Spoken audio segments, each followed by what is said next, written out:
राज्य में आईन श्रृंखला विपर्यस्त एवं दिनक दिन नारी उपर अत्याचार बढ़ुवा बेले नारी सुरक्षा दाबी करी कटक जिला बिजु युव छात्र जनता दल पक्षर डीजी उद्देश्य सालेपुर एसडीपीओ जरिया दाबीपत्र प्रदान करा सालेपुर विधायक प्रशांत बेहरा और सालेपुर स्वयं शासित महाविद्यालय छात्र छात्री और युव बीजेडी कर्मकर्ता माने एक विशाल रैली करी सालेपुर थाना रे पहुंची राज्य में बालेश्वर और बलंगा घटना को नहीं राज्य सरकार न्याय प्रदान रे अवहेला करने को नहीं खूब बर्षी थे युव छात्र जनता दलर कर्मी माने। ना रश्मिता समल आम घर महांगा मु +2 फर्स्ट ईयर पढुची हमर आज यो रैली करतन कोन पई हमकु एबे घर बाहर को भी डर लागुची के रास्ता घाट रे भी जीवा को डर लागुची काई ना एबे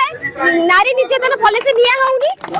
आ हमर सोमेश्री दीदी को भी हमें चाहू न्याय दउ बोली की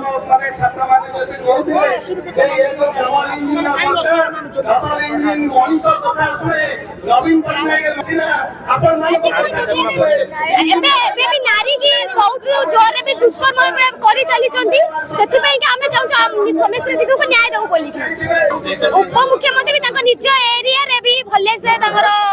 नारी माने को सुरक्षा नै पानाती ताले से हम एरिया रे भी कोन नारी सुरक्षा रखिबे। मोना संजीत कुमार दास मु सालेपुर बिजु युव जनता दल सभापति। आज आम डीजी सर को लगी मेमोरेंडम देलु आमर माननीय विधायक जनप्रिय विधायक श्री प्रशांत बेहरा आह्वान क्रमे आम आज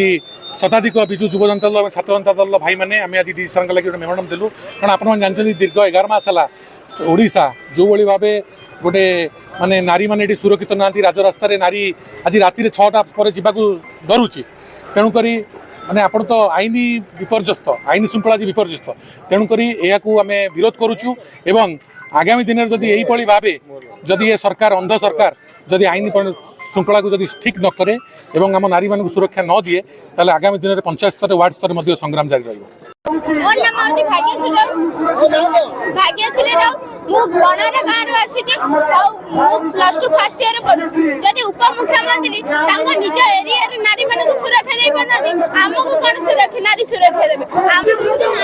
हमें दाबी करे जे सरकार जमिने नारी सुरक्षा नारी माने को सुरक्षा दाबी प्रदान करंतु एवं नारी गण दुष्कर्म समस्त को रक्षा करंतु। सालेपुर महेश्वर बेहरा रिपोर्ट दुती चांद टीवी।